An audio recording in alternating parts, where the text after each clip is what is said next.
Several TNA talent have signed off on a letter sent to Anthem Sports and Entertainment expressing their concern and frustration with Scott D'Amore being fired as the president of TNA Wrestling. We've got the letter itself, the details involved in it, as well as the reaction from Anthem and possible concerns that the roster has. We've got more details on the possible location for WWE WrestleMania 41 next year. A backstage update on QT Marshall as he's rejoined AEW in his former vice president position. Wheeler Yuta is currently out of action with an injury. We'll let you know about that. Julia Hart's been absent from in-ring competition. We'll let you know why. And also an update on Bron Breakker and his main roster plans in WWE.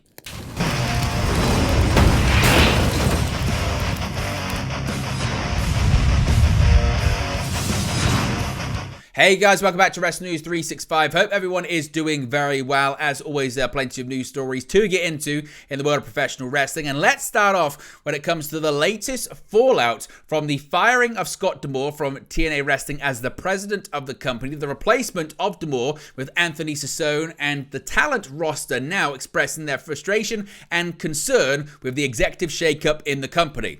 Now, Sean Ross Sapp of Fightful is reporting that Fightful has learned that several TNA talent have signed off on a letter to Anthem Sports and Entertainment expressing their frustration that Scott D'Amore was pushed out of the company. Now, Fightful has obtained the letter, which we'll show you in just a second, and it's addressed to Leonard Asper, the CEO of Anthem. Now, those that Fightful have spoken to have actually spoke well of Anthony Sassone, who is D'Amore's replacement, as a person, but there are concerns about his lack of experience connected to professional wrestling. Now, Fightful have been told that the closest he has to wrestling knowledge was helping WWE with the score when he ran that channel. Now, in terms of the letter, we can get the letter up on the screen right now. It says, quote, Len and Scott, TNA/Impact is not just our employer and the company for which we work. It's a family that each of us has grown to love and cherish and trust with our bodies and our careers. A family for which we feel deeply and that desire above all else to protect. We are deeply saddened by the decision to remove Scott D'Amore from the TNA/Impact family. Scott is a brilliant wrestling mind that has guided this company and has it positioned to take the next step upward in our industry. Scott is also so much more than this. He is a trusted friend, confidant, teacher, advisor, brother, and mentor to so many within the TNA/Impact family. Scott has been the heart of the TNA/Impact family for over 2 decades. Len and Anthem have been instrumental in supporting and building this company back from the ground up. The contributions of Len and Anthem have never gone unnoticed by anyone in the company, and we want to make sure Len knows this. TNA, simply put, would have not survived without Len and Anthem, not just financially, but with the undying faith in Scott and us to revive the company that was on the brink of death. Len and Anthem are the foundation that TNA has been able to build upon. We would have not have made it back to this point without both of you. The fans know this and the TNA family knows this. We come to you to voice our concern for TNA/Impact, our family, and its future and direction. We, like you, wish to safeguard what we have worked and sweat and bled for to build. We want TNA/Impact to continue to grow and to continue to be an enviable place for all professional wrestlers to work. We understand and appreciate that professional wrestling at its core is a business and that the company must provide a fiscally responsible, financially viable product. At the same time, professional wrestling is uniquely situated. The business of professional wrestling is so much more than balance sheets, downloads, and ratings. The wrestling business is and must be its people, its characters, and its storylines. That is to say, there is no wrestling business without the wrestling creative vision and the right people bringing the creative vision to life. To thrive, a wrestling company must have both an eye towards business decisions and its fingers on the pulse of creative decisions and the ever-changing appetite of our fans. It is in light of this concern and our desire to uphold the high standards of TNA/Impact that we offer this letter.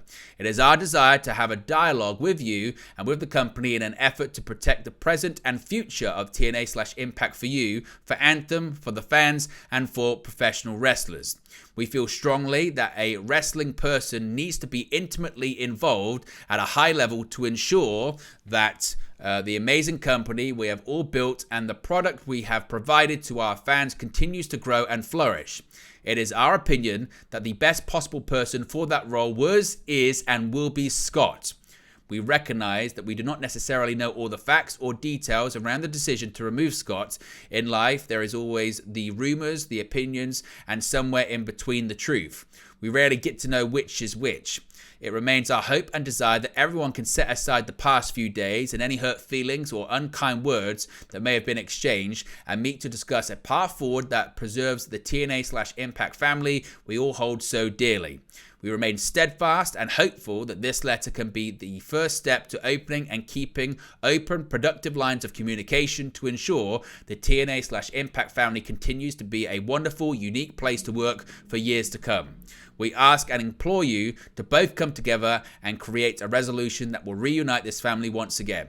We look forward to hearing from you and continuing this dialogue. Signed, your TNA family. Now, this actual report and this post also came from Sean Rossap on Twitter and actually received a quote tweet from someone who has been heavily involved with TNA/Impact in recent years, and that's Matt Cardona. He posted the following on social media saying, quote, "Scott D'Amore gave me an opportunity during the pandemic when WWE fired me and AEW didn't want me. Being an Impact gave me my confidence back, and I was able to go on and become the deathmatch king and indie god and more successful than I've ever been. Hashtag we want Scott." So what are your thoughts on the letter that's been sent to Anthem? Do you think it will receive any kind of response of substance? Do you think it will lead to the return of Scott D'Amore, or is this just futile from the talent roster? Let me know your thoughts about that in the comment section below. Now, let's talk about WrestleMania. Not this year's, though. Next year's WrestleMania and the possible location. Of course, WrestleMania 40 takes place in April 2024, but WWE is looking towards the future for the 2025 edition of the Premium Live event. Of course, the upcoming PLE takes place at Lincoln Financial Field in Philadelphia, Pennsylvania on April 6 and 7. As for WrestleMania 41 in 2025, PW Insider reports that the frontrunner for the event has been Minneapolis, making the first time the event would actually be heading there. Now, Minneapolis has previously held one of the Big Four WWE events, that being SummerSlam in 1999. The report further notes, however, that, quote, "Some rumblings have emerged about the flagship event taking place in Las Vegas instead, of course, ironically enough, the location for the recent WrestleMania 40 kickoff press conference event." Now, WrestleMania 9 took place at Caesars Palace in Las Vegas on April 4, 1993. Now, the report concludes that under Endeavor, old traditions and plans are out of the window for whatever they deem to be the best move for the company.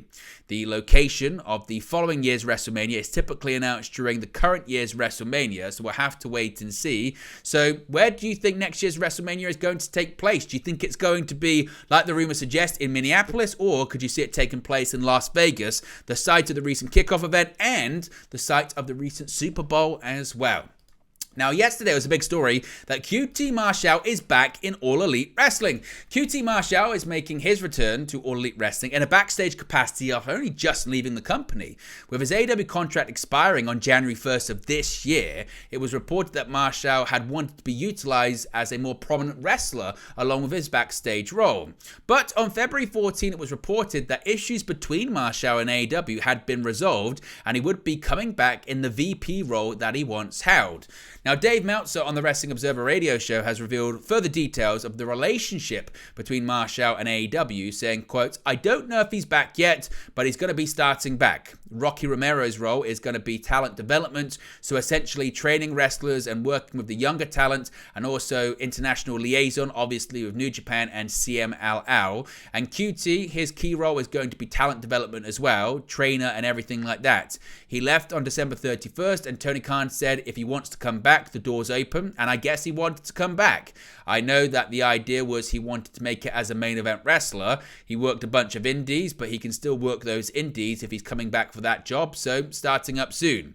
Now, Tony Khan had previously praised QT Marshall, calling him a very talented person with a great mind for wrestling. Rocky Romero joined AEW in a front office role earlier this week, having acted as the liaison between AEW and a number of companies, including New Japan Pro Wrestling recently. At the time of the previous report, it wasn't clear what the role would be for Rocky Romero, with Meltzer now stating it would be talent development focused, although it's unclear if he's going to serve in an executive capacity as well. We'll let you know if we get any more details on that. A bit of an update on Wheeler Yuta. Now, in recent weeks, CMLL stars have invaded AEW Dynamite and Collision, taking part in a rivalry with the Blackpool Combat Club. Specifically, Jon Moxley, Bryan Danielson, and Claudio Castagnoli have been representing the BCC against several CMLL stars, with Ring of Honor Pure Champion Wheeler Yuta's absence being noted by many.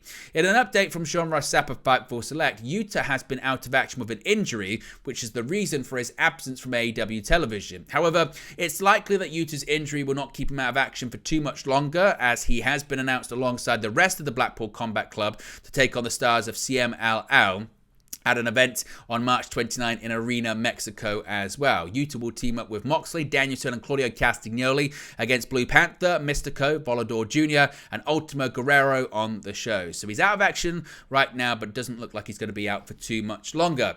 Now, also an update on Julia Hart. Many people have wondered what's been going on with Julia Hart recently too. Now, current AEW TBS champion Julia Hart has not wrestled since the January 13 Battle of the Belts 9 special, where she retained the title against Anna Jay.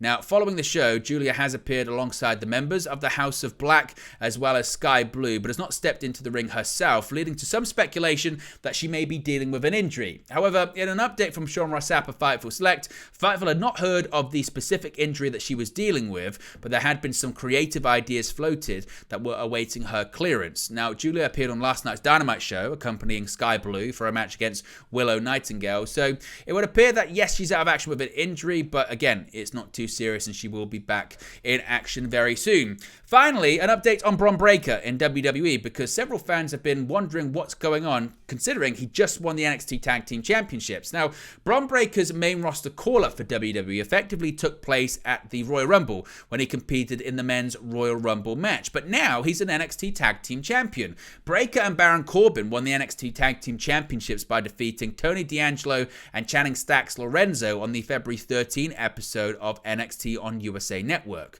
With Breakker's main roster call-up already in place, he had teased the possibility of a feud with the Judgment Day and has made appearances on both Raw and SmackDown as he decides which brand to sign with.